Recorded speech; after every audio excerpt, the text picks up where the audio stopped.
What's going on, everybody? Welcome back to the channel. Big Dog Brett. Thanks so much for tuning in. Don't forget to hit like, subscribe, share, send it to your mom and them. All right, then let's get into it. For those of you that have trouble understanding that after the live stream, feel free to go back, change the playback speed to 0.5. You'll catch right up. Isaac Rivers, we're going to start now. What's up, TikTok Chess Hall, Junkyard Dog, Michael Porter, one of our members here. Thank you so much for being here, sir. Dwayne RTR, glad to have you here.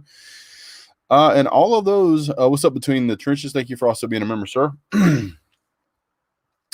He said, dang, I was hoping you would be on after 9 so we could do picks. I'm going to do picks tonight. Vernon Speak Sports may be joining the channel as well. Big Dog Keith most likely will also be here. So we will get into all of that here in just a little bit. Yeah. So what's up? Rob F, how's it going, sir? Welcome back to the channel. Let's see. Hunter Davis, how you doing? Appreciate you being here. Dwayne RTR, as always, you are here, sir. Alabama 2021 recruiting is lit. That's definitely something we could talk about. Is the 2021 recruiting rankings. As you know, University of Georgia just picked up a big 5-star linebacker in Smail Mondon. Smail. Not sure how you say his name, but big 5-star. I believe that's the 3rd or 4th for Georgia. I believe it's the 3rd. With that 5-star recruit, that pushes Georgia to the number 5 spot. Oregon is ahead of Georgia right now with 16 4-stars. So overall, they have more points, but it's only 2. They have signed no 5-stars. LSU has 1 5-star recruit, 15 4-stars. Georgia will likely pass them. And then you will only see it will be between Alabama, Ohio State, and Georgia. So we'll see what happens. But another top 3 recruiting class would not be a bad thing. And before you guys start talking about how good Smile Mondon, is that how you say it, Brad? If that's how you say it, I'm with it. Nothing wrong with some competitive recruiting. Glad to see that stuff going on, especially in this day and age. It's got to be tough on these guys trying to recruit in these current conditions. So I really feel bad for the guys that are being recruited because they're missing out on an experience that is really kind of coveted among these players. They talk about how often that they get to experience this type of thing. Going to all the different schools is really, really big. So hang on one second here. Hashtag unprofessional. There we go. Let's get this up here. I'm going to move the whole window, not just one. There we go. Now I'm not looking at the floor as much. All right. Oh man, what a difference a day makes. What's going on, Austin Roper? How you doing, sir? Yes, my day is going well. Hope yours is doing the same. We've got plenty to talk about. Obviously, we're going to get into the old JT Daniels starting. We're going to do some college football odds. We're going to do some picks. We're going to also talk about Mississippi State, their record, their numbers, how they're looking, and how that game should pan out. What my thoughts are on the point spread. We're going to get into it just a little bit ago. So how is everybody doing, really? Hey, what's going on, Ballard? Welcome back to the channel, sir. Of course, we have Crimson Brave here. How could we have a show without Crimson Brave? He is one of our resident chat trolls. We like him, though. Okay, so what do you guys want to talk about first? You guys throw it out there. We'll jump into it. We'll knock it around. I may shoot it down. We'll see what happens. But which direction do you guys want to talk about first? And no, I'm not talking about politics, so you can throw that away. Not doing it. Ain't happening.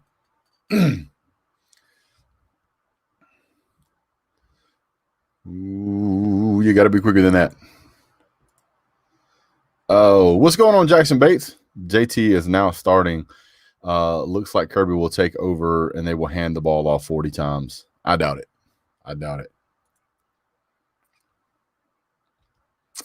Currently, just in case you guys wanted to know, Tulane is playing Tulsa. It's in the second quarter, and the score is still 0-0.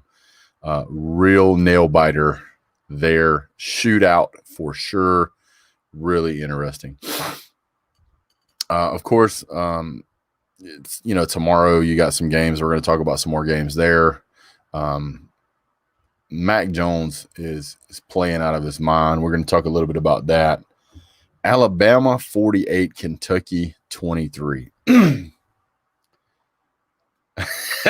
TikTok, I'm going to pick on you now. All I want for Christmas is a God QB. Good. I know what you meant, man. All I want for Christmas is a good QB. I had a conversation with a guy I met last night. He's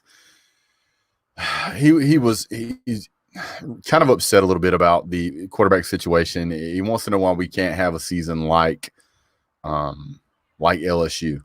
And I had to explain to him, I'm not interested in a single season like LSU. I would rather build a dynasty like what Alabama has done, so that you can go to a national championship game every couple of years and win one. Alabama has 1 5-star receiver and 2 4-stars receiver. Also a 4-star dual threat QB, Jalen Milroe, with arm strength and accuracy. I'm about tired of you guys having quarterbacks named Jalen. I'm just saying. Bama 48, Chess's KFC bucket 10. Oh, that's just wrong. At Big Dog Brett, I think this is the time Mike Leach this is the first time Mike Leach has ever played the Dogs. I don't know. That's certainly a possibility. What's going on, Sean? And what's going on, Eddie? Jackson Bates says, Big Dog Brett, am I the only one that wanted DeJuan? Yes. You are. Don't get me wrong. I want to see what DeJuan Mathis can do once he's developed. But as for right now, DeJuan Mathis is clearly not the guy. He's still got a lot to learn. There's no reason not to give JT Daniels an opportunity. Let's put him in and see him play. As a matter of fact, I would rather see Carson Beck go in and try just to see what he has ahead of DeJuan at this point. Why is Kyle Trask 2-star good, but Stetson 2-star trash? You answered your own question. Because Kyle Trask is good and Stetson Bennett is trash. Kyle Trask has clearly been developed better over time at Florida than Stetson Bennett has his time at Georgia. So Kyle Trask also has a lot of natural talent. Keep in mind, Kyle Trask had the starting job until he had an injury, and then Felipe Franks came back in and filled that role until Kyle Trask got started, and then Felipe Franks transferred. So. And Kyle Trask is a little bit taller. That is correct. TikTok says, when I think of Crimson, I think of that kid that licks the windows on the short bus. Oh, the mailman did not deliver. That is true. He did not. At Big Dog Brett, why is Kirby so into playing Bennett? I mean, we have to give JT a chance. We will never know how good he is if we don't see him playing. I'm just saying, well, he's actually starting this Saturday, so you'll get to see him play. He was supposed to start last Saturday, but obviously that game got postponed, so yeah. Quinn Ewers is the number 1 recruit for 2022, committed to Ohio State, pro-style QB, 5-star, by the way. Let's see. Justin Fields played last year, will play this year, and will play next year, most likely. He has an extra year of eligibility, so he could still be there in 2022. And that would put Ohio State's pro-style QB playing under him. I don't know. We'll see. I'm not really concerned about 2022 quarterbacks just yet. Obviously, you can have 5-star quarterbacks that are busts, but we'll figure it out. Yes, we get yes, we get George Pickens back. That's going to be really interesting. I think it's going to be a good combination. Good replacement for Fields. We'll see how he does. I mean, he may look – it's like, Brock Vandergrift's supposed to be a 5-star, supposed to be playing out of his mind. We'll see what happens. 2021 will be a bad year if Bennett is the starter. There's no way Bennett's the starter. People will boo Kirby out of the stadium over that. I think Justin Fields will go pro after this year. I don't know that he will be able to, strictly because he has a very small resume at this point. His resume needs to be a little better for him to get the maximum potential. There's no reason why he couldn't stay one more year, get a little better developed, improve his draft stock, and go higher. He may very well go in the first round. It's hard to say at this point, but it's also very possible that he comes back another year. He may win a national championship just to say he's got one. And he certainly has the talent to take a team there. So who knows?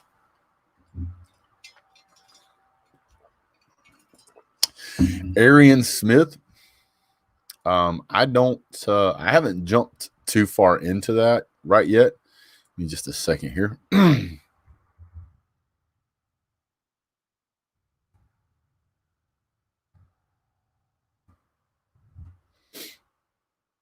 Arian Smith enters Georgia.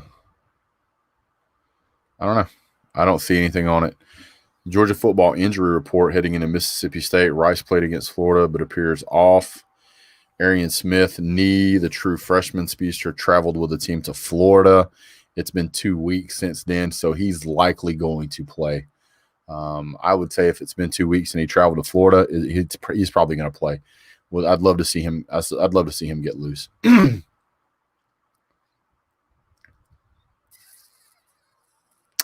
Yes, we did get another 5-star linebacker in Smile Munden.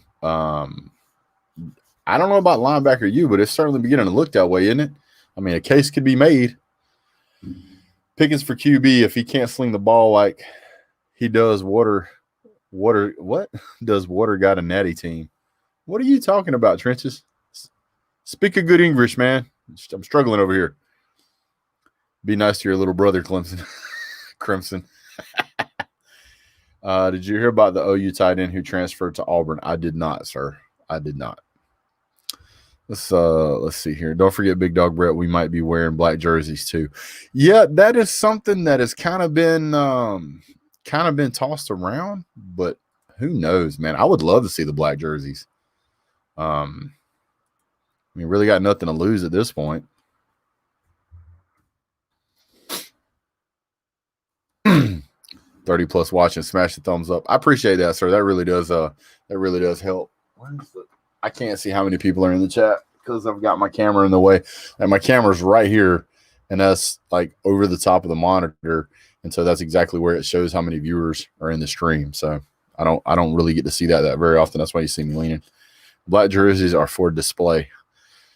I like them. I'd love to see them play in them. It is a school color. Black is one of Georgia's colors, and we're one of the few teams that doesn't play an alternate color. So almost every team out there that has black as an alternate color will use it from time to time. Georgia is one of the few that we haven't. I don't think we've worn that since like 2017. 36. That's pretty cool. Wearing black jerseys against Mississippi State. Talk about a way. Save that for something special. I'm not a big fan of using the black jerseys in big games. Typically, the players don't practice in those colors, and you get out there under the lights and they're used to seeing a team color. I want them to have muscle memory and being comfortable in that color on the field. I don't think it helps. I think it hurts. Bennett not going to be a starter for next year. No, should not. What's up, Fusion X? Juan Luna, Kevin Gaines, Reasonable Gump. It's always a hilarious name to me. It's kind of like what do you call it? Like thunderous silence, an oxymoron. OSU versus Indy. Is it going to be as good as it seems it will? I think so. I think absolutely so.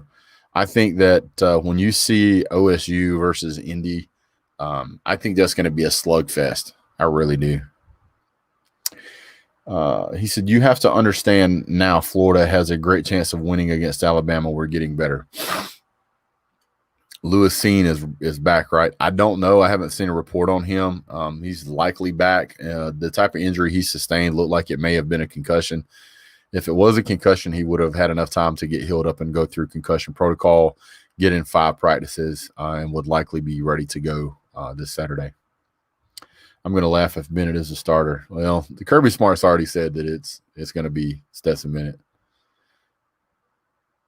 That would be very easily fixed by practicing in black. It could be. It could be.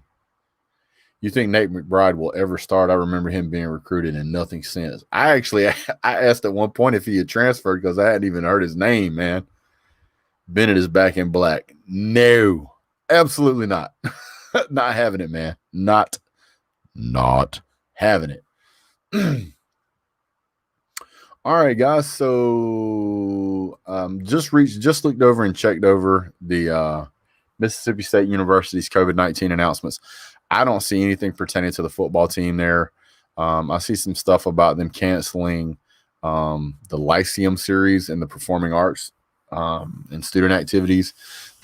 They're holding flu vaccines for clinics for no cost to students. They have COVID-19 safety training, COVID-19 departmental supply process, a board of trustees, plan for in-person instruction for the fall 2020 semester.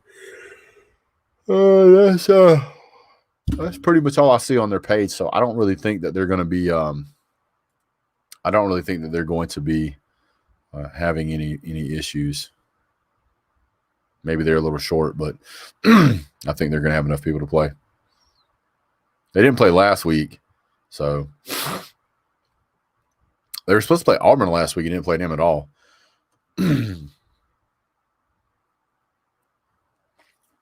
But I think this is like this is going to be a really good game. I mean, it's nighttime in Athens. I mean, it's just going to be a great game. I just think it's going to be a great game. Let's see, who do we have? Wow, we're ranked as high as 12th with no quarterback. That's impressive. And he said, "Yeah, I got stickers." The only reason why Kirby even pulled Bennett is because he got hurt. He even said in his press conference, "Yep, that's true." But you gotta realize, man, at some point you got to pull these guys and you got to put in somebody who's going to give them an opportunity. If JT plays good, what is Kirby going to say in that post-game conference? He's going to have to answer for the QB situation. He's gonna give you the same old song and dance. He's going to say that, JT did a good job. He missed some plays. He made some plays. There was a couple of times we thought he could have got a guy downfield, and he kind of, maybe overthrew him. But we're going to work on that. We're going to get that fixed. But the defense has got to play better. We can't allow the defense. We can't allow their offense to be on the field more than 3 minutes in an entire game. So between the twins, I said, "Wake up, Brett. It's been a long day, man." Dwayne says, I don't know how long I'll be on Trenches, but I should be on for quite a while. I'm supposed to have a couple of people join the show. The question is why wait so long to start JT? I think because they were JT Daniels is going to throw interceptions. You need to understand that. You need to understand that JT Daniels is going to throw interceptions. It's going to happen. But he's also going to hit shots downfield that no other guy can hit. Hey, what's going on, Keith? So you got to understand that. Now, maybe he's improved. He won't throw as many. But Kirby Smart is not a coach that likes interceptions. Now, it took a lot of interceptions to get him to pull Bennett out. And he was going with Bennett basically, I think, based off of just experience. JT Daniels really hasn't had any playing time since like the first game of last year. So, I think that's what he was looking at. What's up, Carl Billish? Same story all over again for Kirby when it comes to his interviews on the quarterback situation. Pretty much. He really doesn't give you much. Fusion X. Let's see if we can get him to join the scream here. Hello. Hey, how you doing, Fusion? I'm good. So what's on your mind, man? Well, I'm a big Auburn fan. I'm sorry. Go ahead. But I'm also a big Ohio State fan, and watching Clemson versus Ohio State the past 2 years has really been rough to watch as an Ohio State fan. Yeah. So, if they play again this year, you think it'll be different? If who plays Ohio State this year? Clemson in the CFP. Yes, I think it'll be different as far as the competitive nature of it. I think that Ohio State is going to struggle a little bit more than Clemson this year, strictly because they've only played like 3 games this year. So if they make it to the point of where somehow they do get into the college football playoffs and they are playing against Clemson. Clemson's guys are going to be a lot more familiar and a lot more in rhythm, I think, than what Ohio State would be. I think Justin Fields is an absolute generational talent, but I think that's just mainly him. I don't think the whole team's going to be that way. I think the rest of the team's going to need a lot more repetition to get better. There's no substitute for game time. There's no substitute for snaps.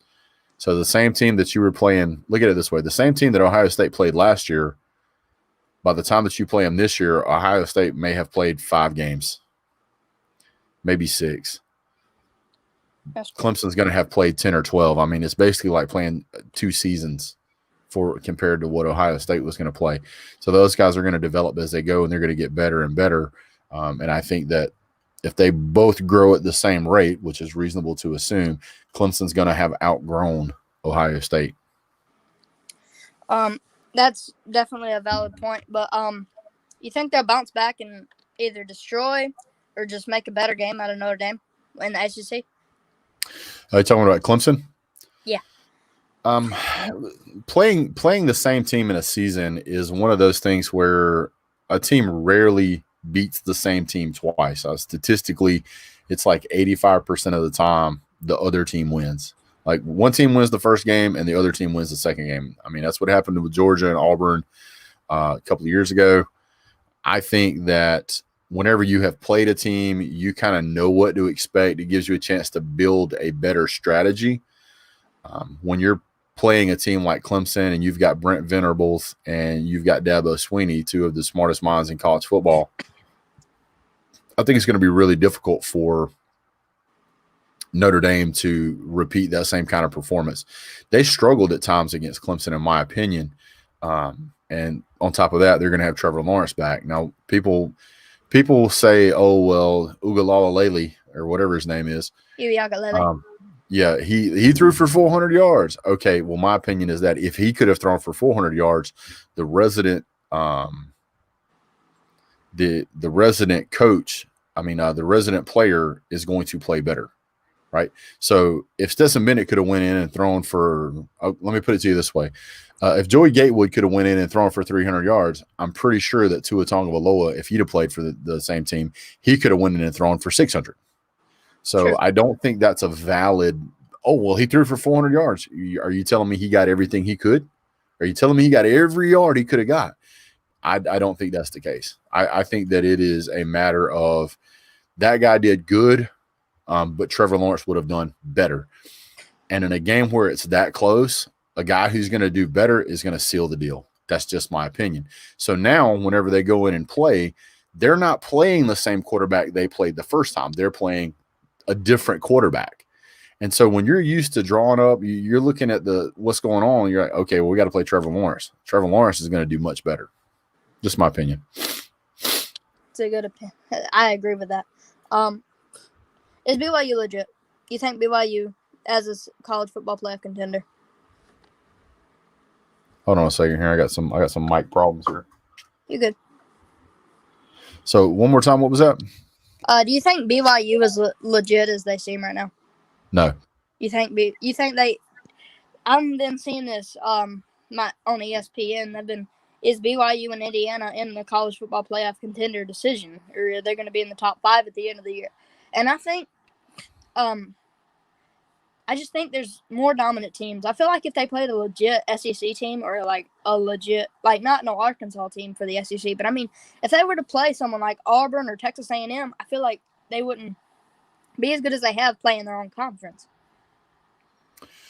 I think that this year, with everything that's going on, I feel like there's a lot of teams that weren't in the mix, until late in the season. And that's given some other teams the opportunity to move up in the ranking system that otherwise normally wouldn't be there. Am I saying BYU is a bad team? No. I think BYU is a good team. Do I think that they could beat Clemson? Not a chance. Do I think they could beat an Alabama? Absolutely not. Could they beat Florida? No. It's not going to happen. They're going to beat Ohio State? No. Are they going to beat Notre Dame? No. That's 5 teams, right? So the general consensus is going to be that they're not going to beat any of those teams. It's not going to happen, in my opinion. Then So you've got to find a way for BYU to make a statement game to go ahead and in order to say that they're good enough to beat somebody reputable. They got 2 games left, really. They got North Alabama, which they'll beat the fire out of them, and they've got San Diego State. Probably Okay. mollywop them too. I mean, these are nobody teams. So it reminds me of whenever the UCF went through undefeated. These guys will likely go undefeated, and they're going to claim a national championship, and they should. They could claim a national championship, and I can understand why they would claim it, but it doesn't mean that they're good enough to beat any of these top tier teams. Yeah, and I think the mistake for Auburn, a different topic for Auburn, our mistake is I feel like he's favoring Bo Nix because of now Bo Nix is a good quarterback. Bo Nix is definitely a good quarterback, and we've been other than Jarrett Stidham, we've been missing a good quarterback since Cam Newton and Nick Marshall. But I think he's favoring Bo Nix a little too much because his dad was an all-star at Auburn. I think he might be favoring Bo a little bit. And when we got rid of Malik Willis and Joey Gatewood, you've seen Liberty. Malik Willis is playing lights out right now, and I don't know if he could do that against an SEC team, but I mean, Gus should have gave him a shot. I could see that, but one of the things I want to point out is I think that the SEC as a whole is down quite a bit in comparison to what it was last year. I don't think Auburn is as good. I don't think that Tennessee is as good, and some arguments could be made there. I don't think Kentucky is as good as it was a few years ago. LSU certainly is not as good as it was. Texas A&M is not as good as they could have been the past 3 or 4 years, but as a whole, a lot of these teams are down. Like the only team you can say that's really kind of improved, you'd have to say is maybe Arkansas and maybe Ole Miss. All right, everybody else has either went down or lateral. Yeah. I mean, you could even say that Georgia's taken a step back. I think SEC as a whole has weakened. Now, I understand you're a Georgia fan, and they definitely haven't had a quarterback recently. Yeah. But when they I'll tell you my on Jake Fromm. Hold on one second. Hold on one second. I'm gonna bring in somebody else to the show here. So just stand by. All right. What's going on, Alabama born? Yep. Can you hear me? Yep. Yes, sir. Well, I guess he muted himself. Mm-hmm. Can you hear me, Fusion? Yes, sir. Okay. But yeah. Well, what I was saying was Jake Fromm was not a good quarterback, or he was, but he wasn't an all-time quarterback. He wasn't like, let's say he wasn't like Tua. He didn't make his mark. He made a mark at Georgia, but not like a Heisman mark, So right. I feel like Georgia hasn't had an all-time quarterback yet, and I guarantee they're destined to get one, but they just haven't made that yet.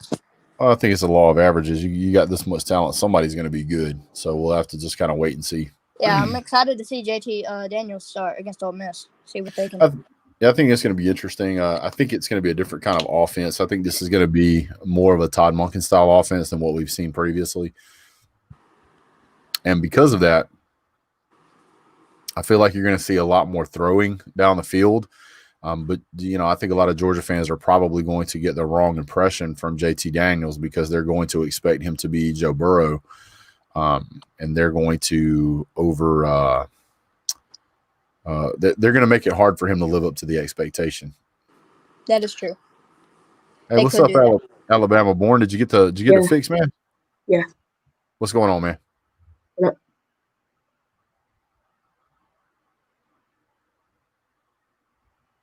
You there? I still can't hear you, man. I'm sorry. Yeah. Hopefully he'll get it fixed. Yep.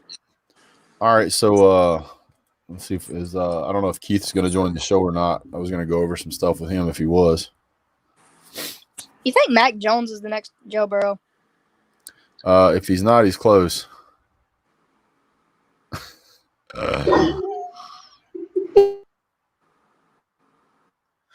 The Alabama born thinks he's being cute, but he doesn't realize that I get to screen everything before it comes in. You don't just jump into the stream, man.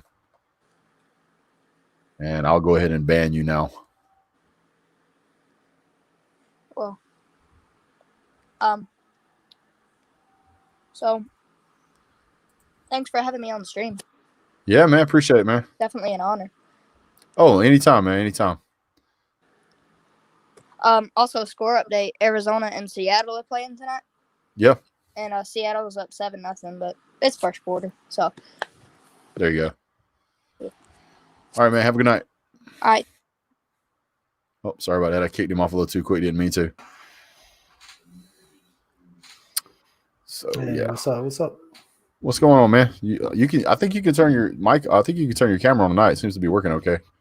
Yeah. Let's see. Well, hey, there we go. I'll point it to the ceiling, though. You know what I'm saying? Things are looking up, huh? So what's going on, man? Hey, not much, man. Not much. Just got in from dinner. I can take my headphones off because I've been sitting here this whole time with headphones on, and the volume's not even coming through my headphones. It's coming through the TV. Yeah, I normally use earbuds. I got these big old things on, like my air traffic controller. Got you. Those are actually pretty good headphones, man. Yeah. So what's your thoughts on the JT Daniels situation, sir? Well, I mean, I think it's about time. I think it's time to turn the page towards the future at this point. I mean, there's no SEC championship in our future. It doesn't look like no college football playoff. So it's time to try to turn the offense on to try to seal some offensive recruits before we start seeing some fallback from that perspective. We need to finish the season out, get us a good bowl game, and head into 2021, with a definite starting quarterback, and hopefully, Brock Vandagriff coming in and battling for that position. Having a good quarterback competition between capable people rather than just having to scrounge. It's right. Hoping to be in that position next year. Yeah, showing up with filet mignon instead of trying to pick up the scraps on the bottom of the bowl. Yeah. So, what is your expectation for JT Daniels in this game? I mean, I'm definitely not expecting, him to be the savior to come in on the white steed and save the program. From a quarterback perspective, I really, over the course of this year, I have come to believe that Kirby has the opinion that the kid's just not as good as everybody thinks he is. Right. Unfortunately. He just, every opportunity Kirby had, he basically said that Stetson and DeJuan gave us the best chance to win. So it makes me think that he hasn't been as impressed either with his talent or with his ability to pick up the offense and the playbook and be ready to go out there and lead the team. Like I said, earlier in the week, I think it was telling that we didn't see him at all in the second half of the Florida game, but yeah, here we are, next game, and he's the presumptive starter. Right. that is a huge turnaround, in my opinion.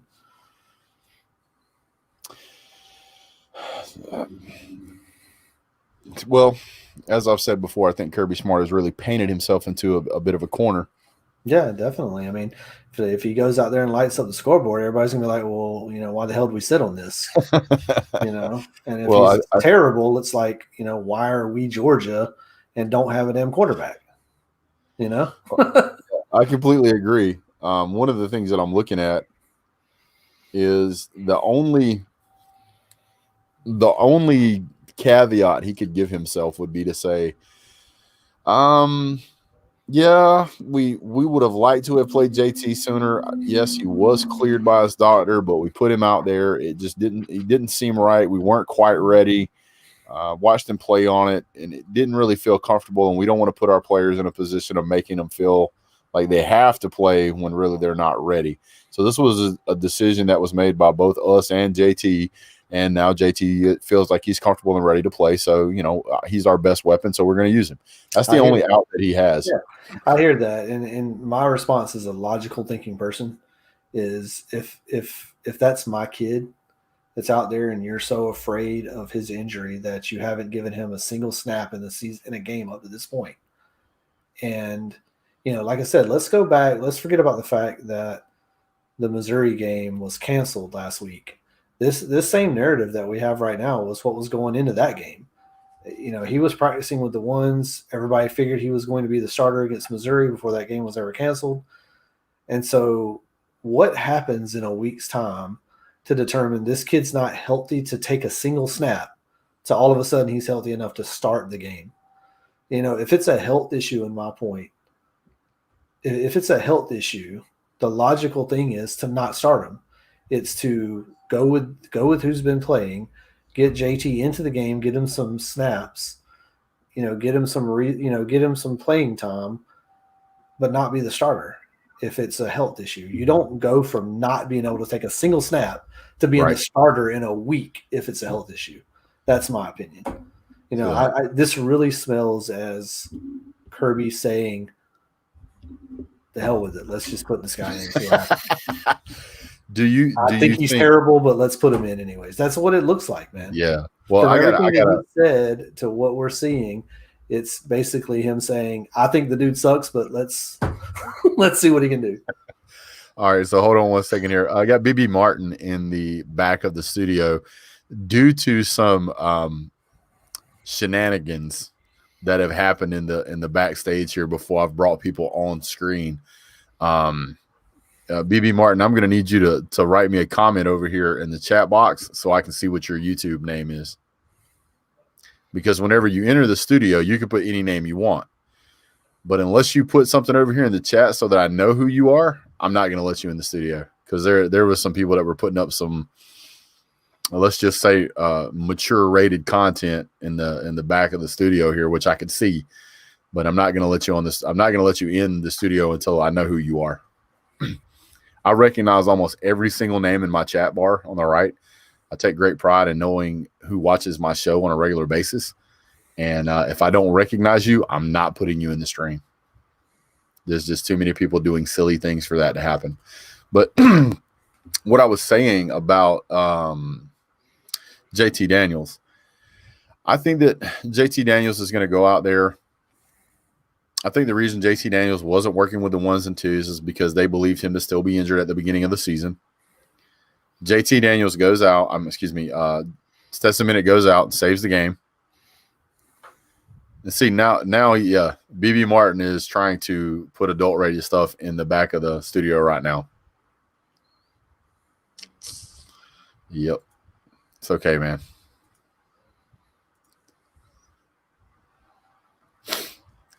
I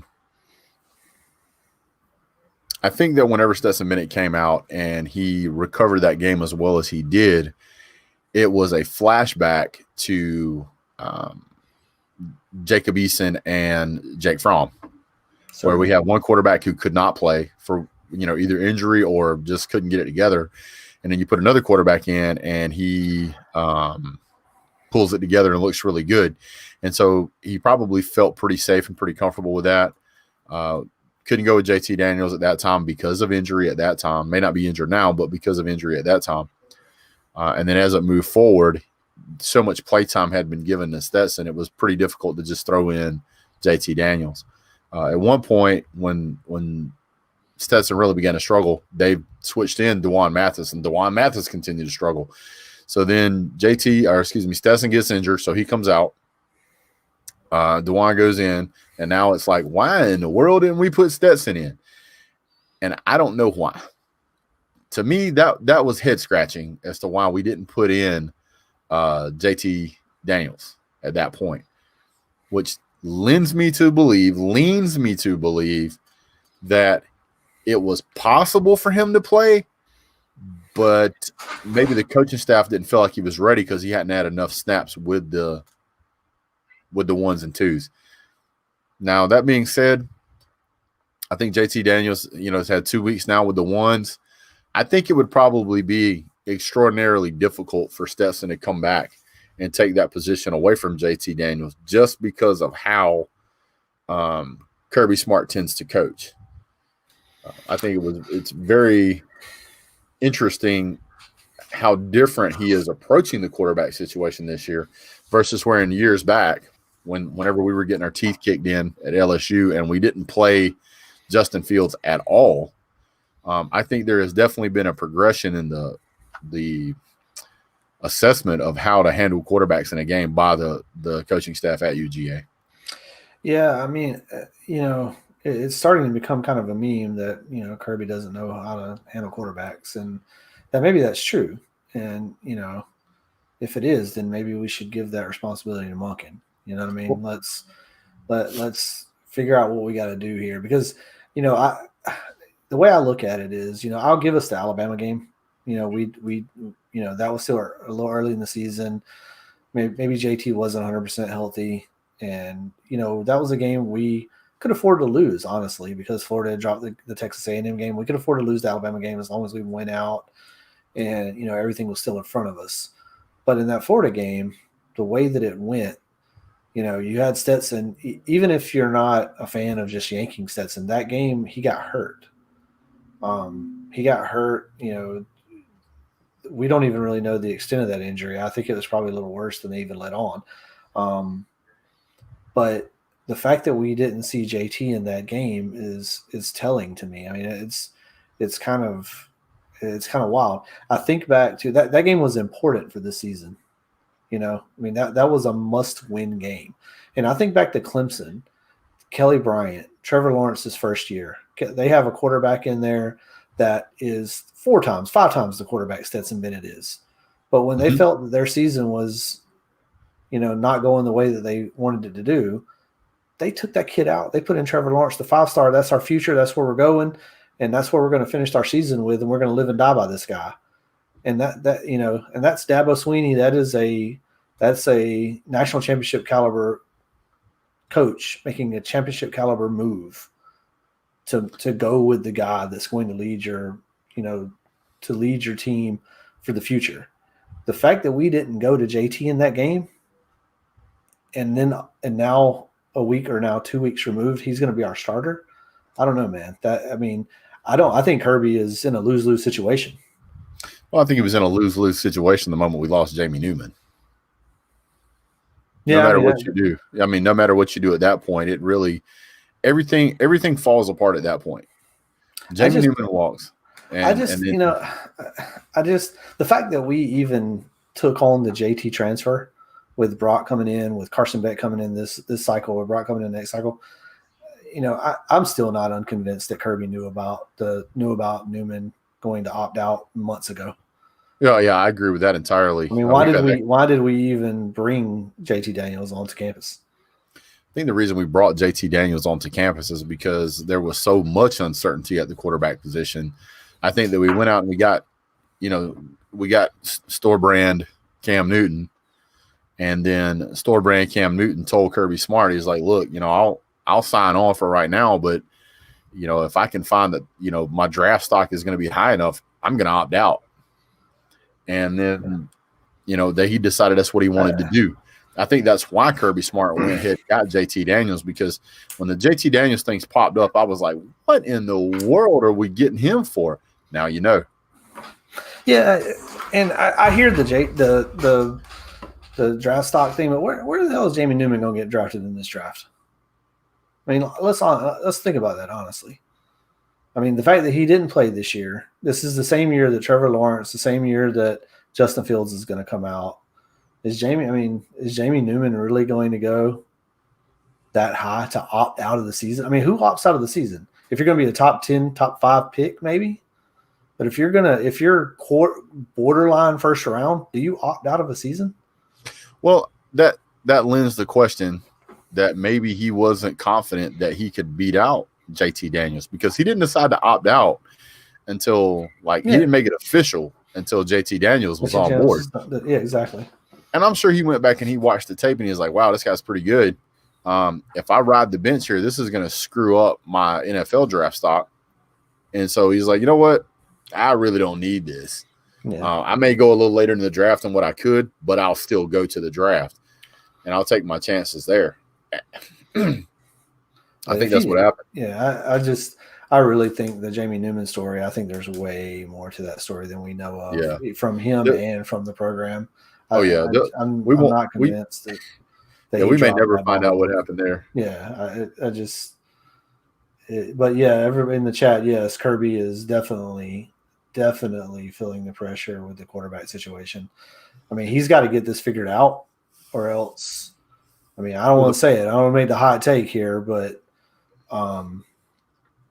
he's got to get the quarterback situation figured out at Georgia in the next year or two, or else, I mean, he's going to be labeled the next Mark Richt. I mean, honestly, other than taking us to a national championship, I'm going to say this. I'm a Kirby Smart fan. Let me put it out there. You know, I think he's a great hire. I think he's the man for the program. But so far, other than taking us to a national championship, which let's keep in mind, that national championship was done with Kirby guys. It was done with pretty much an NFL team on both sides of the ball. So it's very possible that we made that national championship despite Kirby. But anyways, so with the recruits that Kirby has had, he's had better talent than Mark Richt has had, but yet he's not done any better. Well, I've done a lot of thinking on this issue, and I want to be completely fair about it. Whenever Mark Richt came to UGA, that was not his first coaching job, not a head coach. He'd been a head coach in other places. So I have to take that into consideration. I said, okay, when Mark Richt came to Georgia. I don't hate Kirby. Yeah. I'm just making a point. Mark Richt ain't never had a recruiting class the likes of what Kirby's had. Not even close, in my opinion. And Kirby is on par with what Richt has done at Georgia outside of the national championship game. Well, the thing that I look at is that I think Kirby Smart is way ahead of Mark Richt, considering that this is his first head coaching job. He simply does not have the road miles that Mark Richt had at the point when he came to UGA. Now, you take that into consideration. Look at Nick Saban. Nick Saban, when he first started coaching. Did Mark Richt coach? I don't think he was a head coach anywhere else, was he? I think he was wasn't he like an offensive coordinator or somebody at Florida State before he came to Georgia? I don't think he had coached anywhere else. I thought he was a head coach somewhere else. I may be wrong. Yeah, I think he was a Bowden guy. He coached at like some nowhere school to He start. may have for a year or two, but yeah. Exactly. I think he was FSU OC and came to Georgia. Let me see here. But now Kirby, I will say Richt, in Richt's defense, he didn't inherit a great program like Kirby did. Kirby inherited a program that's 1 to 2, maybe 3 losses a year. Yeah, I mean, you Richt look inherited a mess. I mean, so Mark Richt went 8-4 his first season, right? And next year he went 13-1, and then he went 11-3, and then 10-2, and then 10-3, and then 9-4, and 11-2, 10-3. Absolutely understand that when you compare these records to each other, the overall record looks the same. I'm not saying it doesn't, but I appreciate that, Hog Dog. The way that I look at it is I look at this. I was like, okay, Mark Richt did a lot better with the talent he had than Kirby Smart has had. Sometimes it's you can get more out of something when you know you've got to, right? Don't get me wrong. Kirby has, I mean, Mark Richt has some great guys too. I mean, Noshawn Marino, AJ Green, Stafford, Murray. I mean, he had some great guys too. But when we go back, I think, and look historically at what Kirby has had, I mean, especially as far as a recruiting class, I mean, he's got some dogs on that team, man. Absolutely. But one of the things that I feel like you got to look at is that college football has certainly changed since Mark Richt's day. You can also certainly say that we are kind of in the middle of a transition. you're really, in the past 3 or 4 years, you have really seen a heavy push to the offensive side of college football that you didn't see before. I mean, what was it, like 2 years ago? That was it LSU and was it Texas A&M or somebody? The final score was like 78 to 76 or something ridiculous. It's a freaking basketball score. You almost never saw that, especially among SEC teams. You saw a lot of like 14 to 10. It was just, you didn't see that. Yeah. I will say though, look at Kirby. Kirby's play. His first coaching year was 2016. And we have a quarterback problem at Georgia. But you know how many 5-star quarterbacks has been on the roster since Kirby's been coach? I mean, we've had 3, Eason, 4. Eason gone. Eason was there, gone. Fromm was there, played. Fields was there, and Brock Vandergrift's coming in next year. What is that, 4 and 5? So in three, 5, three until he gets here. 3 until Vandergrift. So in 5 years, he will have had 4 5-star quarterbacks. So right now, in 4 years, he's had 3.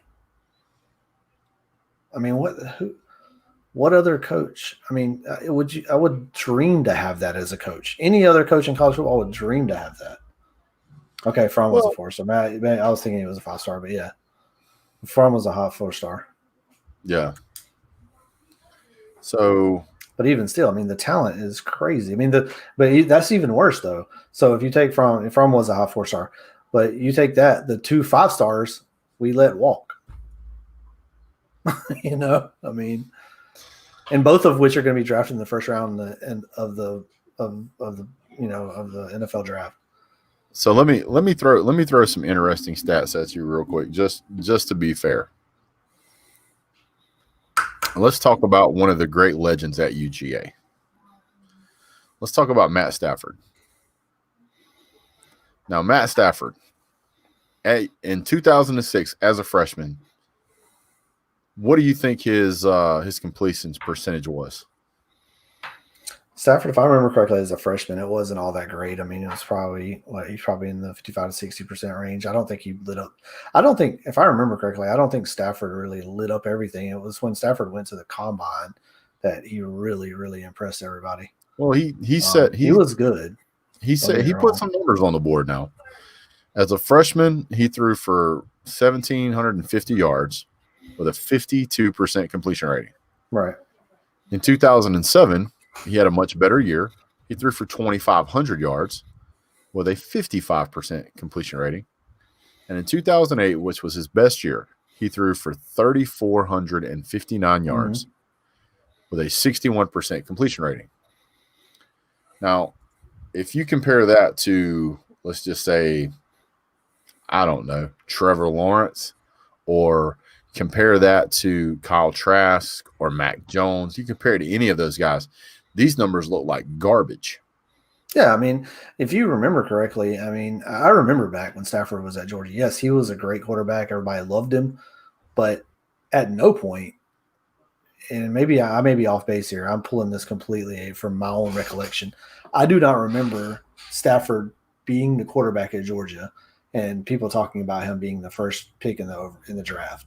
Correct. It was when he went to the combine and was super impressed. He impressed everybody. He had all the intangibles, obviously. I mean, he was the right size. He had the arm and all that stuff. But I mean, his numbers was not what was putting him as the number 1 overall pick that draft. It was when he took those numbers and then went to the combine and showed out. I remember from the first day they showed the quarterbacks working out, it was all of a sudden Stafford's number 1 pick. Which I'm not disagreeing with any of that. What I'm doing is I'm coming around the corner with something. If Matt Stafford was playing for UGA today, Georgia fans would be losing their minds. This guy threw for 13 interceptions his first season. He threw like 10 interceptions the next season, and I want to say 9 the next season. This guy threw a lot of interceptions. Georgia fans would have been clamoring to get him out of there immediately. so far, Stetson Bennett's numbers are on pace with what Matt Stafford's was. Now, I'm not saying that's acceptable because I don't think it is. But I think that because of the nature of college football now, where we see how good some of these guys can really be, we want that higher standard. So to me, I'm very much on that page of, yeah, we got to get a better quarterback, but we need to get a little bit of perspective if we can. Yeah, I mean, I don't know if it's so much so, Stetson's performance as Right. it is, the likely alternatives that we see. I think it's the fact that I think Stetson, in a perfect world where Stetson was 6'1", 6'2", Mhm. 190, 200 pounds or whatever. Yeah. And had started at Georgia since his sophomore year or whatever. I think the kid probably could be something. I think he's got the talent, not necessarily to be an NFL quarterback or even a great college quarterback, but I think Right. he would have been serviceable. But the Oh, yeah. fact that he's too short, and he's just a small guy, and I think that combined with the fact that that's what a top 5 team in the country is rolling out there as their starting quarterback, and we don't seem to have any other alternative. That's the Right. disappointing part. Well, the thing, and I'm gonna. And that I'm is gonna a good point. Stafford, even with his numbers, he still found ways to win big games, though. correct. Now, if you look at Aaron Murray, whose numbers are dramatically better than Matt Stafford's, he pretty much averaged 61, 62%, sometimes 64% during his 4-year tenure at UGA. Right, every year he threw over 3,000 yards. Had 1 year where he threw 8 interceptions, 1 year where he threw 14, 1 year where he threw 10, and a senior year he threw 9. His numbers are in line with Heisman Trophy winners, and I think that Georgia has this this great memory of Matt Stafford because now he's doing so well in the NFL, and then you had everybody remembers Aaron Murray because he's a legend. And then we had some fall off of bad quarterbacks, and it doesn't really seem like we've recovered from that. Like Jake Fromm was a bit of a bump up from what we had in like Grayson Lambert and some of these other terrible quarterbacks over the years. But at the end of the day, Georgia needs to understand, Georgia fans specifically need to understand that if you want a quarterback who is going to throw those kind of yards, you're going to see interceptions. It is going to happen. And Kirby Smart is a guy who doesn't want that. He doesn't want any interceptions. He wants none. And unfortunately, with the style of offense that's being played, you have to take into consideration that guys like Tua that throw like 1 interception or 2 interceptions a year are pretty much non-existent. I mean, they're there, but they're not there. Yeah, it's like you said, in this day and age, college football has changed from the way it was even back when Stafford played. Obviously, this is a quarterback version of football. Yeah. It is in NFL, it is in college football now. Even back when Alabama kind of started their run, from the national championship Alabama teams, can anybody even name any of their quarterbacks really outside of Alabama fans? I mean, Greg I think the only McElroy one I can name is like AJ McCarron, and that's it. Yeah, and so it's like, but those guys weren't asked to go out there and light up the scoreboard. They were asked to not throw interceptions, get the ball to the playmakers, and keep moving the ball down the field, and then let the defense stop them, and then just ball control and end up winning a football game. So now, I think Kirby, like you said, Kirby is still stuck in that era, whereas everybody else has moved away. Now you need the dynamic quarterback. Now the offense needs to score 50 points. Right. That's the era of football that we're in right now, and we've seen over the past couple of years that a great offense is going to beat a great defense. So one of the guys here, Shadow Assassin, asked, he was like, from my understanding, Lambert didn't throw a pick at UGA, or am I wrong? Also, he wasn't throwing like that either. I would say he was averaging about 2 yards a pass and only threw it about 5 times a game. Yeah, so in the Grayson Lambert was a transfer that came over from the ACC of Virginia. His year there, like he spent a whole year as starter. He had 10 touchdowns and he had 11 interceptions. When he came to Georgia in 2015, he started. It was the whole year, threw for right at 2,000 yards. He had 2 interceptions and 12 touchdowns. His senior year, I think he played in one game, like a half a game or something. He had 12 attempts, 7 completions, and no interceptions. So, yes, that last year he didn't have any picks, but the year before he had quite a few, or 2. And the year before that he had 11. What's up, BVD? How you doing, sir? Welcome to the show. Glad to have you here. I'm sure everybody in the channel knows who BVD is. If you don't know who BVD is, go check him out. It's a good guy, good people.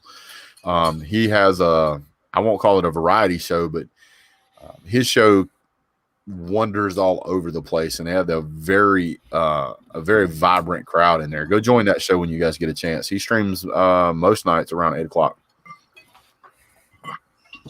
I just hope, when going back to what expectations are for JT Daniels, I just hope he hits the open receiver. Like I said, I think it was Monday night on your last stream. Our offense, say what you want to about it. Monken has figured out a way to get the receivers open. Last year with Fromm, that was the complaint. That was the reason that was the excuse everybody had for Fromm, is receivers couldn't get any separation. They were left on islands because, they couldn't beat the cornerbacks one-on-one. So, people were able to rush the quarterback against us because they could one-on-one our receivers. This year, we are getting guys open. We're just not getting the ball to them. Correct. If you go back and just watch any of the games and look away from the ball, like don't follow the ball, look away, look at some of the receivers that are open and look at some of the balls that were overthrown, and pay attention to that stuff. And you'll see we have receivers that are running wide open. We just don't have anybody to get the ball to them. So my expectation for JT is to not go out there and have some big game because he did it. I want him to have a big game because he hit the guy. There's a guy that's open. Let's hit him. Yeah, I mean, there was Kirby Smart has said in multiple interviews that, especially this season, that the play worked. Yeah, we had a guy open. We just didn't throw it to him, or we overthrew him. And I'm still trying to figure out how in the world we have overthrown some of these guys. These guys are absolute speed demons that you almost have to try to overthrow them to overthrow these guys. I mean, some of these guys. Except for Landers, he'll stop. Except for Landers, I mean, this guy went and soaks his hands in bags of Quickcrete before each game, because when he gets out there, he's got hands of stone. He can block, but he can't catch. But the thing that I find interesting is that you see some of these guys are so fast that you watch them in practice. They snap the ball and the quarterback throws the ball before the guy's 5 feet off the line. And then the guy can run down the pass. It was like, oh my goodness, are you serious? He's that fast? Yes. How in the heck are you overthrowing these guys? Especially whenever you're throwing a rainbow. Like, it's not a frozen rope. I don't know. Yeah, I think back to the Florida game and how many, there were touchdowns that were just overthrown. And it's crazy to think that Stetson overthrew him, Stetson Bennett overthrew you. What? I don't know. Are we going to have Curious Jackson back this game? This sure. That's becoming one of my favorite receivers. Yeah, I mean, that's what it's all about, though, right? I mean, you come in, you're not as highly rated as some of these other guys, but when you get out there, you got a hunger to play, man. All he did was prove that if you throw the damn ball to me, I'm gonna catch it. That's all it takes. Yeah, you throw the ball to me, I'm gonna catch it. You do that a few times, and they're gonna start throwing the ball to you. You ain't gotta be George Pickens or any of these other guys. Just throw me the ball a couple times, let me catch it, and you can keep throwing it to me. I'm gonna try to catch it every time. And that's a simple concept, but that's really all it is, man. I think that out of the receivers right now, I think that Kyrus Jackson and George Pickens are easily our two best receivers. Those two guys. I'm about ready to put Stokes on both sides of the ball. Put Stokes on both sides of the ball? Yeah. I've been thinking about that for a while. Guys got some hands, man. Guys got some hands. He's a great defensive player. What's you got to lose?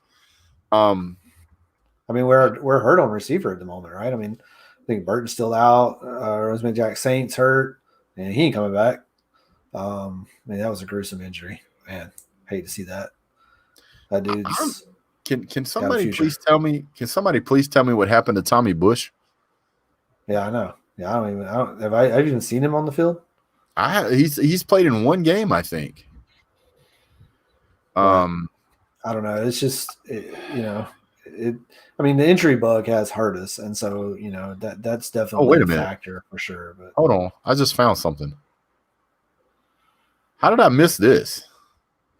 Tommy Bush struck by a car. This happened last month. Had a concussion, I guess. So that would have taken him out for 2 games, and then we've had 2 weeks. Bush, who was plagued by a sports hernia all of last year, did not dress out for Saturday's game against Tennessee. Has yet to appear in a game this year. I don't know, dude. It would be nice to see that guy come back. Yeah. Because I think Tommy Bush was he a 4 or 5-star recruit receiver? I think he was a 5-star. Maybe he was a 4-star. He was a 4-star, yeah. 4-star wide receiver prospect Tommy Bush commits to Georgia. This has been a while back, but 2018, 4-star wideout from Schertz, Texas. Considered the number 37 wide receiver in the 2018 class. He accumulated 25 catches for 395 yards and 5 touchdowns in 2016, 23 receptions and 300 yards and 5 scores in 17. Bush was not highly touted earlier in high school, but caught attention of recruiters late in his high school career. It became his upside quickly became apparent, and his athleticism is impressive. Because I remember when we got this guy, I made a video. I was like, man, we finally got a wide receiver. But we essentially haven't seen him. Yeah. I mean, I'm afraid that these receivers. I mean, we got to get this quarterback situation figured out, or else we're going to stop seeing these receivers. They're going to go to places where they're going to get attention, and hopefully, bringing Todd Monken in is what's going to solve that problem for us. Fortunately, we do have a couple of players on the team that are garnering some attention. George Pickens, Kyrus Jackson, Jermaine Burton is starting to draw a little attention. I don't know what's going on with Dominic Blaylock. I don't know where he's been. Let's see who else. Arian Smith is supposed to be back. He's a freshman. We'll see how he does. Obviously, we just talked about Tommy Bush. Trey Blount, I don't know what's going on with him. Didn't he catch quite a few passes last year? Yeah, I'm not sure. I remember. Let's see who else we got at the wide receiver position. Obviously, D-Rob. Haven't seen him in a couple of games. Yeah, they haven't been able to get him the ball anyways. What's that? We've had a hard time getting him the ball anyways, outside of doing some design runs with him. We got Justin Robinson. I need to look him up because I think that he was like a 4 or 5-star. Let's see.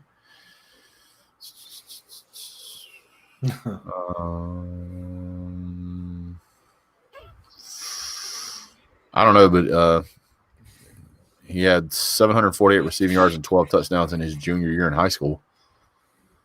So he had 903 yards and 11 touchdowns in his senior season, averaging 18 yards per reception. So obviously the guy can catch. I don't know what his Yeah, I got an over-under for you. Oh, boy, here we go. JT Daniels, 250 yards. Under. Really? Under. You think they're not going to ask him to throw? Nope. I don't think they're going to ask him to throw at all. I think that if he rips off over 250, I think that it's going to be because he throws a guy and a guy goes for a big run. I don't think it's going to be a long bomb. I I think it's going to be like a check down pass where somebody makes a guy miss and picks up 30 or 40 yards. His name is Keith, and he's got a Braves logo. That's what I'm talking about. What's going on, Nate, the depressed Wolverine fan? Now, if his name would have been Keith Fauchot, I'd have said that's for you right there. Hey, All right, so we got Steph's cutout from Truist Park, man. Yeah, how did that turn out, man? It turned out good. It's cool, man. It's cool. Yeah, I think I'm gonna try to see about getting Freddie Freeman's autograph on it. I think that'd be a really cool piece of sports. Oh, that would be cool. We need to go check out that Cobb Marietta store you were telling me about, yeah, dude. I think that's awesome, yeah. All right, so let me get this thing pulled up here. I want to run through the schedule real quick. We're not going to talk about all the games. We're going to talk about some of the games. And let's see what we get here. Schedule. Let's see. Yep, under this Kirby team, he's not doing that. That is correct. What's going on, Trenches? It's Crimson Brave, I must admit. I've watched a couple of two of his games. Yep. He's pretty good. Yeah. He's pretty good. When I watch when I watch pro football now, I'm not watching the teams, I'm watching the players.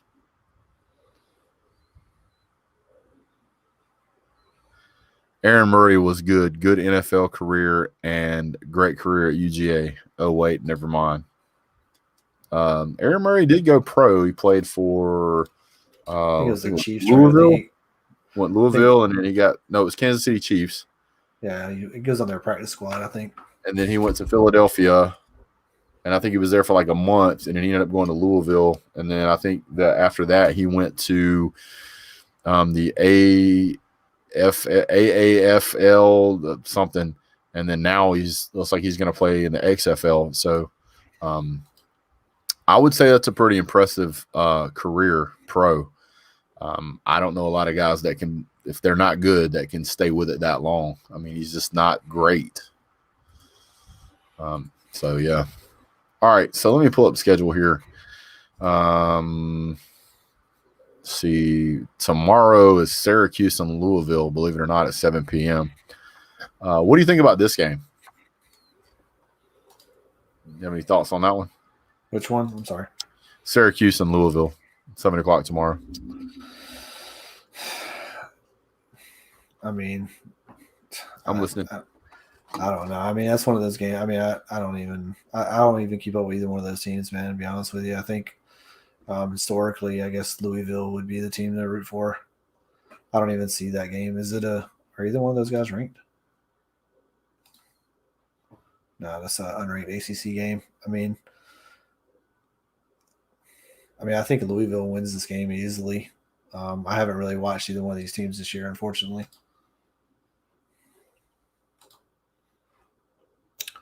You're muted, bro.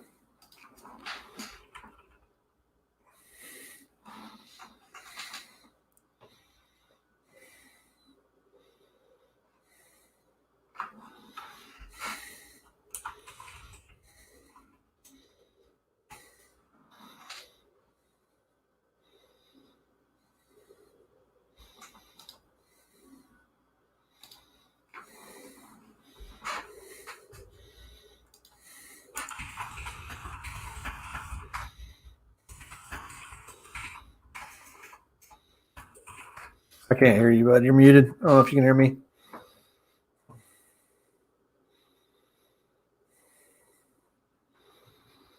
Can you hear me now? Yeah. I don't know what happened. We're Back live. Okay. The Indiana versus Ohio State. Oh man, I can't wait for this game. I think it's my favorite game of the weekend, honestly. I just, I love this Indiana team ever since I saw that Penn State game. Now going back, that apparently wasn't that great of a win, but still, it was exciting, great finish, and I've been an Indiana fan since that game. Since that goal line dive, huh? Yeah, that's exciting to watch, man. That's the kind of stuff that makes a fan, I'm definitely. I think Penn State. I think Ohio State's gonna probably take them behind the woodshed, but still, bring them back to reality. But I mean, this is one of those measuring stick games, though, right? I mean, even if Ohio State does go out there and beat you up, you want to stay. I mean, certainly you want to win this game, but I mean, stay competitive. If you can stay competitive until the fourth quarter in this game, you should really feel good about yourself. So Indiana. Let's talk about it. Let's talk about it here. Okay, so yeah, I'm with SEC dog. My heart tells me that Ohio State's probably going to beat the crap out of them, but my head, being a smart man and knowing football, I think Indiana might be able to keep this close. So I'm going to get into that in just a second. Maybe. But Dwayne RTR says, we ain't got no damn microphone. We ain't got no paying gigs. I mean, the line's 20.5. Yeah, just the line's 20.5. I'm gonna take Indiana easily, and let me explain why. Because there are two teams here that both teams have played, and the numbers are crazy close. Penn State, right? Ohio State scored 38 points. Penn State scored 25. Indiana game, they scored 36. Penn State scored 35. So the offenses here seem to be fairly evenly matched. Rutgers, when Indiana played them, it was 37-21. When Ohio State played Rutgers, it was 49-27. So, 17-point difference to 22-point difference. That's not that big of a difference. And then they shut out Mississippi State, and they've beaten a number 23 ranked Michigan. Now, Penn State's no good. So I get it. They played Nebraska. They let Nebraska score 17 points on them. So I've got some questions about the defense of Ohio State. Do I think that Ohio State can stop the Indiana Hoosiers offense? No, I don't. But I also don't think that Indiana is going to stop the Ohio State offense, but I think they could limit it. And I think that could be enough to make this game a lot closer than a 20-point spread, because you're essentially saying that you believe Ohio State is going to beat Indiana pretty much at worse, or than they did Rutgers, than they did Penn State. And I just don't see that happening. I think 20 points is way too much. I think it's too much. Yeah, I may be crazy here, but I think not only do I think there's too many points, I think Indiana could play this team tight, actually. Yeah. I think Indiana is a well-rounded football team. I think that their defense has gotten better as the seasons went along. Ohio State hasn't come close to shutting anybody out. Everybody has scored on them at least 3 times. I just think that it's going to be really, really difficult for Indiana for Ohio State to just blow these guys out of the water by 20 points. They might, but they might. They very well could. Ohio State is definitely good, and we all know what Fields is capable of. But man, I'm going to grab some hot drops. Okay. I'll be right back. Yep. I'm going to let you run the show a minute. All right. Yeah, I'm really excited to see this football game out of everything that we've seen this year, or everything that we got going on this week. I'm a big fan of Penix Jr. Like I said, that play that he made in the Penn State game was exciting, and that's what you watch football for, in my opinion. That diving play on the pylon, no matter whether you think he was out of bounds or whether he scored, that was just a great way to end a football game.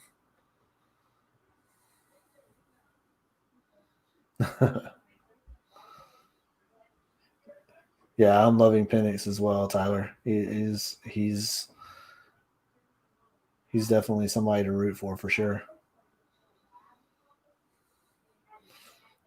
He does make mistakes. And but that Penn State game, going back to that game, I think one of the things that was exciting to watch in that game is in the fourth quarter, Penix, about halfway through the fourth quarter, Penix Jr. took over.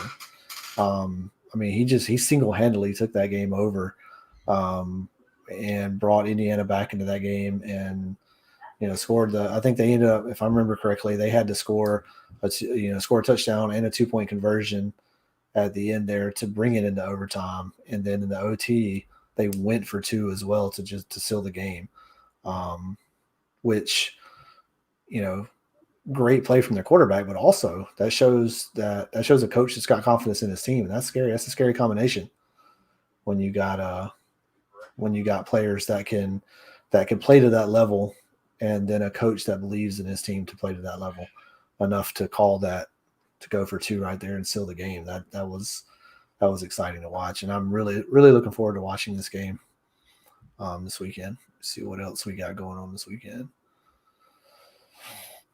I don't know if Brett wants me to move ahead, but we'll go start talking to something else. I don't even know if Clemson's Florida State's worth talking about at this point.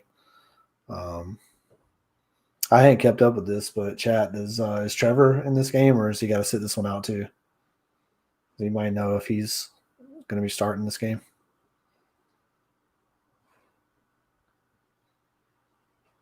Let's see.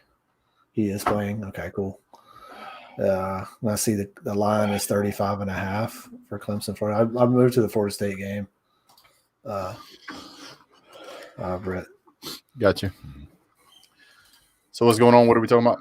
I just moved down to the Florida State game, and they're saying Trevor's going to play this weekend. So I was just starting to talk about this 35.5 line on Florida State Clemson. Only 35.5? Yeah. That's being generous. That's I would probably say 40 points would be more accurate. Yeah, this is an easy one. Take the points for sure. Oh yeah, absolutely. All right, so Florida versus Vanderbilt. Again, I mean, this is 31.5. I mean, I know you can't really make lines much higher than that. That's getting at the very top of the line that you're going to see. But I mean, I think Clemson covers. I think Florida. I think they both cover these spreads easily. Yeah, I think Florida's going to easily break past the 31.5. Their defense is improving. Vanderbilt is Vanderbilt. There's no way that they're not going to cover that. Now, I will tell you, all you Florida fans, I want y'all to listen up and listen well. If y'all beat us and then lose to Vanderbilt, I will talk about y'all to the day I die. Because we lost to South Carolina last year. Fair enough. You can rag me about that. But for the rest of my life, I will ride you about having Kyle Trask and losing to Vandy. Yeah. All right. So, no, I don't think so either. Next big game here on the – this thing just jumped all over the place. Don't care about Nebraska versus Illinois. Don't care about 15th ranked Coastal Carolina. I do care about my glass eye about to fall out here. Good night. No, I don't have a glass eye. It's a joke. Let's talk about a next game here. LSU versus Arkansas. Who you got?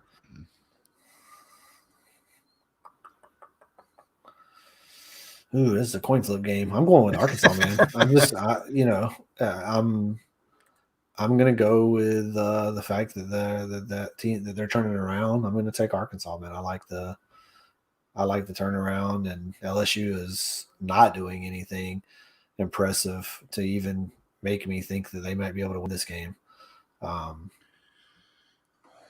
So yeah, I think the line's 2.5. I think I'm not gonna say Arkansas is gonna blow them out, but I think it's gonna be a comfortable win. So here's what I will point out about Arkansas. Arkansas lost right out of the rip to Georgia. And every game since then, they have scored at least 21 points. In all but one game, they have scored at least 24 points, including against Florida, where they scored 35. If you look at LSU, they scored 34 against Mississippi State in the opener, lost. Beat Vandy like a drum, 41-7. Then they put 41 points on Missouri. Then they put 52 points on South Carolina, and then they fell apart against Auburn and only had 11 points. Mm-hmm. Right now, it's the Auburn team that should have lost to Arkansas. Correct. So if you're looking at win records, Arkansas is 3-3, and LSU is 2-3. But Arkansas realistically should be 4-2. But whatever, everybody knows it's just not on a scoreboard. So, I'm going to take Arkansas here. I think Arkansas's defense is improving. I know it doesn't look that way against Florida, but my goodness, that Arkansas was giving them a fit there for about a half, and after that, Florida just walked away with it. It's only LSU's favored by 2 points, so basically, it's like you said, it's a coin flip either way. But for me, I'm taking Arkansas, man. I'm taking Arkansas and running with it. Yeah, for sure. All right, let's jump down to the next. I think that's going to be a good game. That's a noon game. Obviously, by the time you get to halftime with the Florida game, the Clemson game, those games are going to be blowouts. So if you want a game to flip back and forth between on the commercial breaks, it's going to be the Ohio State-Indiana game and the LSU-Arkansas game. Those two should be both good games to watch. Number 8, BYU versus North Alabama.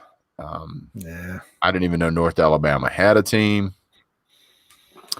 BYU should beat them soundly. It's so bad that ESPN didn't even put a line on this game, bro. I can't find one either, dude. So that game's not even going to be worth watching, in my opinion. Like I said earlier in the broadcast, I think that's BYU is grossly overrated. It's just because of the way the season has worked out. It's the same reason that Coastal Carolina is ranked number 15. Simple as that. Northwestern versus Wisconsin. Well, hold on, let me back up. Cincinnati versus UCF at 3:30. This is going to be on ESPN. Cincinnati Bearcats have been playing out of their minds. I think Cincinnati Bearcats, you can make your argument to put them in the top 6. I really do. These guys have been playing extremely well. Until UGA gets their stuff together, I don't even want to play these guys. They have a very stout defense. I know people will say they haven't really played anybody. Everybody they've played have struggled, and they've put up 40+ points on almost everybody. So, Cincinnati is going to wear them out. I don't even know that there's a point spread on this game either. Yeah, I can't find one. 6. It's it is only -6. Yeah, I'm taking Cincinnati. Yeah, I think they cover that. That's pretty wild, though, right? You have a number 7 team in the country versus an unranked and only 6 point. Mm-hmm. Which I guess, Well, UCF does have a little bit of a team. Now they do have 2 losses, but they have a heck of an offense. They've put up pretty much 35 points or more in every single game they've played. They have lost a game. They lost a game to Memphis. They lost a game to TLSA. They didn't put quite as many points against Temple, but I think that Cincinnati is going to kind of show out here. I think Cincinnati's defense is just way better. So I think that if I was betting this game, I would take Cincinnati late in points. All right, let's look at Northwestern versus Wisconsin. I don't know what the spread is on that game either, but I'm taking Wisconsin right out of the gate. Wisconsin's got some momentum right now. They really seem to be getting after it. Wisconsin's a 7.5-point favorite, which is not a great number to bet. Basically, if you get a touchdown, that's not enough. You got to have a touchdown and a field goal or 8 points somehow. But for me, I'm still taking Wisconsin. I don't think Northwestern's got anything for them. I can see Wisconsin winning this game by 2 touchdowns. Yeah. Number 11, Oregon versus UCLA. Don't care. Alabama versus Kentucky. I don't care. The Pac-12 is playing? No. What's that? The Pac-12 is finally playing? That's what I hear. Apparently, they want to try and extend the season into sometime in February to be able to get in They want to move the college football playoff to starting game next year. Kick off. Fall football next year. Everything to like change up to accommodate them now. Yeah. Of course, they seem to think that they're entitled to that, but I'm not. Like I said, I'm not interested in any Pac-12 games. Hey, there's quite a few lopsided games this weekend. Oh yeah. Wait a Especially second. with it's kind of wild to see games with 30-point spreads like on the top 25 when nobody's playing outside of their conference for the most part. True. It's one thing to see a 30-point spread when somebody's playing a cupcake, but man, you got conference games where teams are favored by 30 points. True. Let me back up here real quick because I want to point out something. I kind of skipped over it, but what would you say, because we're talking about the weirdness of this season, what would you say if I told you that Nebraska and Illinois are going to play each other 5 games, 4, 5, 6 games deep into the season, and both of those teams would only have 1 win at that time? Yeah, that would. It's pretty surprising for Nebraska for sure. Oh yeah. So you've got just so you know, they've got Illinois favored as a 15.5-point favorite, but I would pick Illinois over Nebraska any day. As far as the hold on here, lost my place. Like I said, I don't care about Oregon.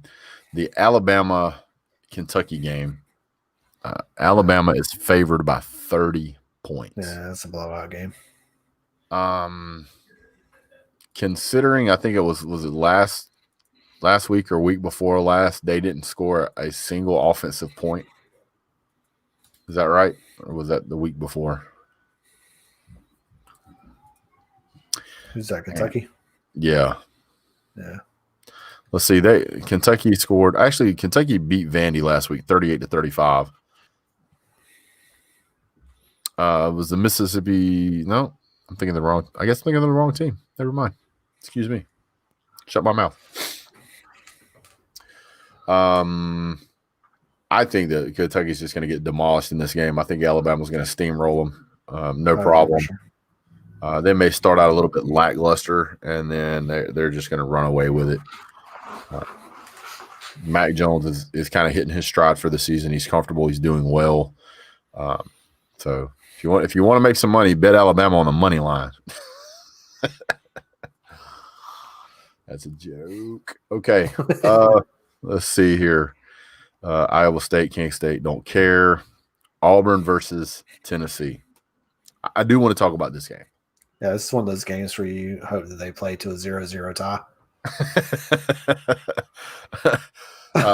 And then both get disqualified in overtime for fighting or something. So Auburn's an 11.5-point favorite. Now, I'm not sure if that is counting the help from the refs or the Auburn luck, the Auburn luck factor. I swear they need to change their mascot from a tiger to a leprechaun, dude. This is the fucking pot of gold people, man. Take somehow big. Yeah. Man. I hate to tell y'all this. I think Auburn's going to win it, but I'm still going to pull for Tennessee. That's what I'm thinking, man. I've cheered for Tennessee in this game, dude. For sure.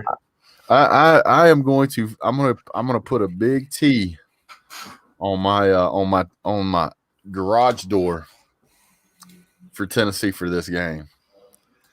And you know what I hope it comes down to? I hope it comes down to some ridiculous call, and they get it wrong against Auburn, and Tennessee wins the game that way. Yeah, because Auburn has won. Was it 2 games this season that they should not have won? Yeah, I was to say I hope Auburn loses by a blocked field goal or something. Something silly. Oh, I hope it's one. No, I hope it's one of those rules that they call the Oh, yeah, penalty, like but some they get the weird penalty rule. wrong. Yeah. Yeah, they get the penalty wrong. It's just completely backwards. They call Tennessee. They call it a Tennessee touchdown, and he's a yard short of the goal line. That's what I want to see happen. So Or maybe if for some weird reason, like Auburn's quarterback turns around backwards and spikes the ball behind him, and they call it intentional grounding for some weird reason. it's something weird. Yeah, something weird like that. Oh, you know what would be good is if it's a block 2-point conversion, right? It's a block 2-point conversion. Tennessee runs it all the way to the other end, and they call it a touchdown. That wins the game for them. All right, let's. So I'm taking for points for betting purposes, I would take Auburn and lay the 11. For fan purposes, I'm taking Tennessee. Sorry about your luck. We'll come back to Georgia, Mississippi State here in just a minute. Let's go ahead and jump down to the next big game. I'll be flipping back and forth between the Georgia game and this game. The Oklahoma versus Oklahoma State game. I think this is the best game of the evening other than the Georgia game, simply because I'm a Georgia fan. But I think this game really has some potential to be really interesting. You've got an Oklahoma State team that is playing some pretty decent defense, and you've got Oklahoma Sooners playing some pretty incredible offense. So, what's your thoughts? This is one of those games that's always interesting to see every year. Trying to get back to it right here. Sorry. They play at 7:30. What's the line on this one? I don't have it pulled up in front of me. One of the teams is favored by 7 points. Which one do you think it is? I'm going to go with Oklahoma State. No, Oklahoma is favored by 7. I mean, it's not really that surprising, I don't guess. I think Oklahoma State's going to win this game, in my opinion.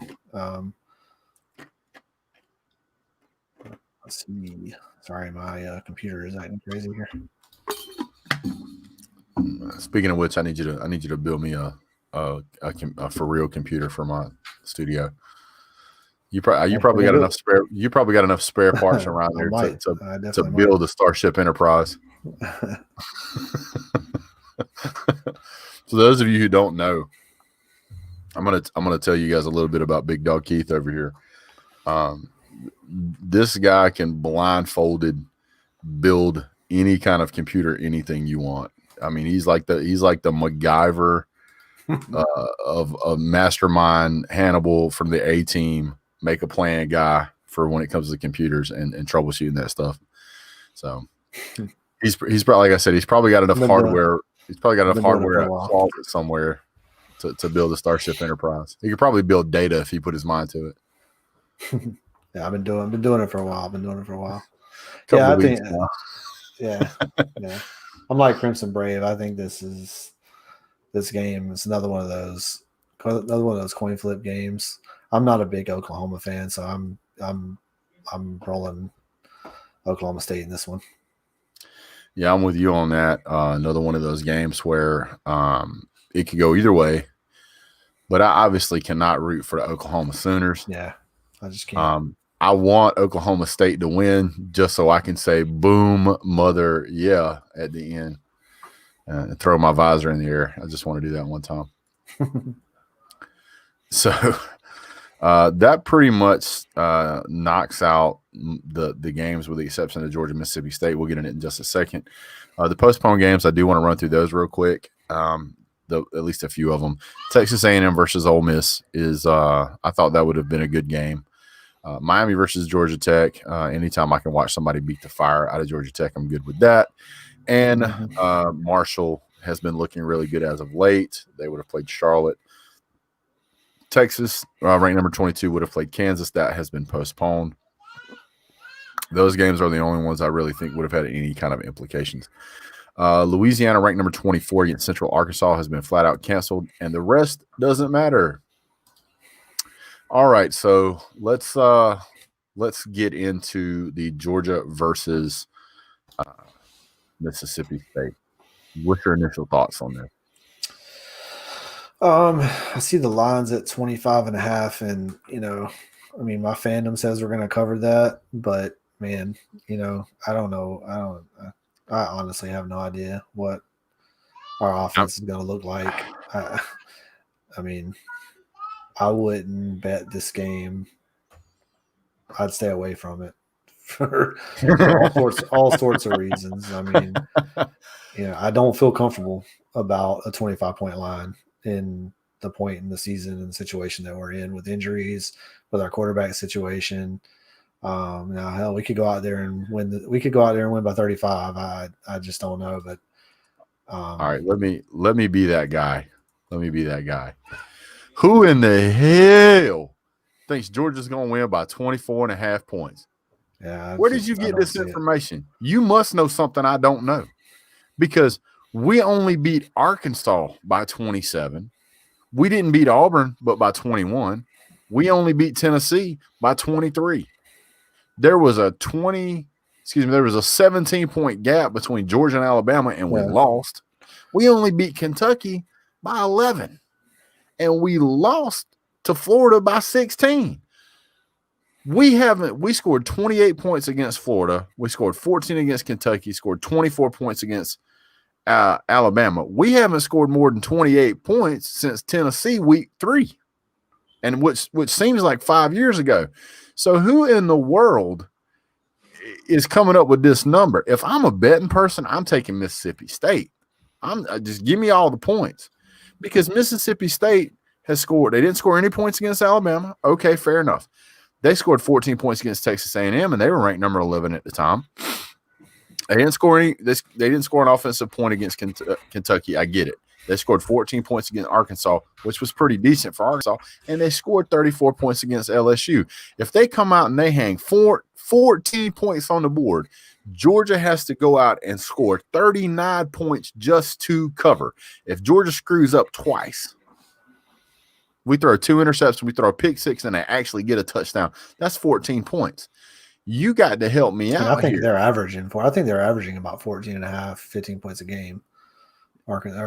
Mississippi State is. So, I mean, like you said, Georgia's going to have to score 40 points in this game to cover, generally. Georgia ain't scored 40 points, but in one game. We ain't even scored 40 points in a game. Well, one game against Tennessee. That was it. That's the only game we scored over 40 points. I don't see it happening, man. I don't either. But too many questions at the quarterback position. Yeah. Injuries. You've been off for 2 weeks. Sometimes that can stagnate a team. I get that it's at home, but right now there's no home field advantage. Dude, this is easy money in my opinion. I'm not trying to root against Georgia, but I got to be objective, dude. I just cannot see how Georgia's going to come out here and throw 30. The over/under is 44. That don't even make any sense, dude. Yeah. I mean, that means Georgia's got to score 35 points, and we've got to hold them to 9. Well, yeah, they're assuming that our defense is going to keep them from scoring pretty much, and that may be true. That may be true. They may not score an offensive touchdown, or which may make this a lot easier to cover. But this could be one of those games where we come out and everybody's hyped to finally have JT out there, and and everybody kind of clicks on all cylinders, kind of like they did when Bennett come in and saved the day with from DeWine. You just never know. That's why I'm saying I don't know what's going to happen this game. We could score 50 points in this game, or we could score 14. I have no idea.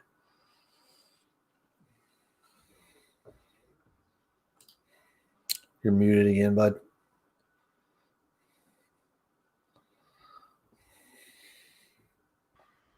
All right, let's try this. All right, let me put it into perspective, at least my perspective, which is probably drastically skewed. But other than the Florida Clemson State game, the Alabama-Kentucky game,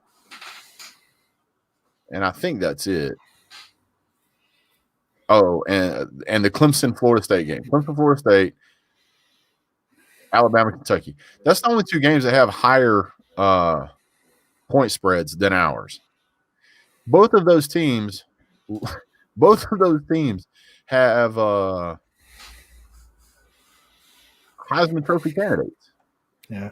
I guess they're just banking on like a 35-10 win or something like that. I don't know, dude. I mean, the Florida Vanderbilt game is the other one, and they're a 31-point favorite. So you're telling me that Georgia is comparatively as good as Florida, and Mississippi State is comparatively as bad or almost as bad as Vanderbilt?